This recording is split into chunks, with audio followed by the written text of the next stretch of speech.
Hi, this video we are going to look at another example of 2D equilibrium. This one is very similar to example 4, the previous one, since they all share the common feature, which is two force member. And can you identify which one is for this problem? That's right, AB. Our AB is a two force member because there's one force at A, one force at B, and so it's going to be equal but opposite and collinear. Now, to solve this problem, first we're going to, since they ask us to find the reaction at B and C, so I will just look at that beam itself. And this beam is connected at C and B here. We know AB is a two force member, that's why we can just directly draw along the line of direction from B to A, so that's going to be called TBA, connecting from B to A. And then we can even figure out our slope here.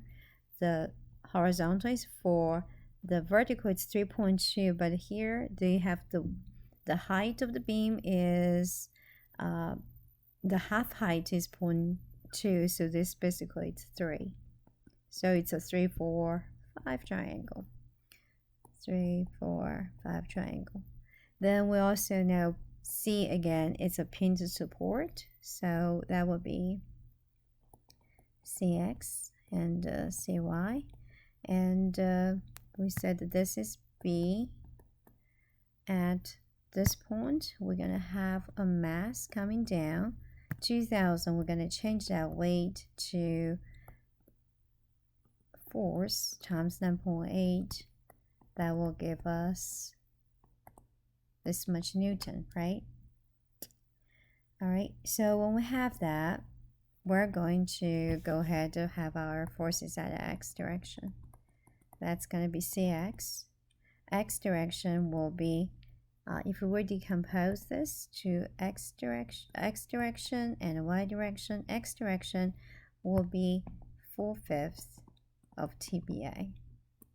To the left, so it's negative. And that's all the forces at X.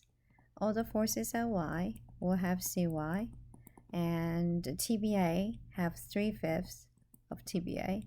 The Y direction is going up. Then we'll also have this weight going downward. All of this equal to 0. Then let's look at a moment.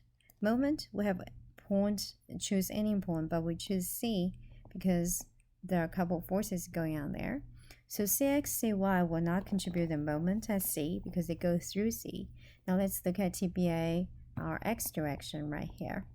That also going through C, so that's 0. Now let's look at Y direction. So what do we have here?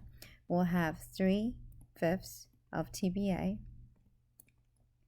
Then if we were to draw our moment of arm for the Y, will be here, right? That's perpendicular to this Y. And that length is our 4 meter, so times 4. Now I was thinking about the direction. This is rotating about C counterclockwise, so it's positive. Now let's look at the weight, 19,600. Then what's going to be the moment of arm will be 5, and it's going to be clockwise, so it's negative, that equal to 0. So from here, you can go ahead and solve your TBA. Also, we'll find our CX and CY. Once we find that, they ask, what's the reaction at B? Reaction at B will be exactly our TBA, so that's our reaction at B. In order to find a reaction at C, we're going to use Pythagorean theorem, basically to use 2D resultant, right? That's our reactions at C. If you want to know the direction, you can even use inverse tangent of CY and CX to figure out the direction of this support reaction. All right, so that's all for this problem, and I'll see you next time. Bye.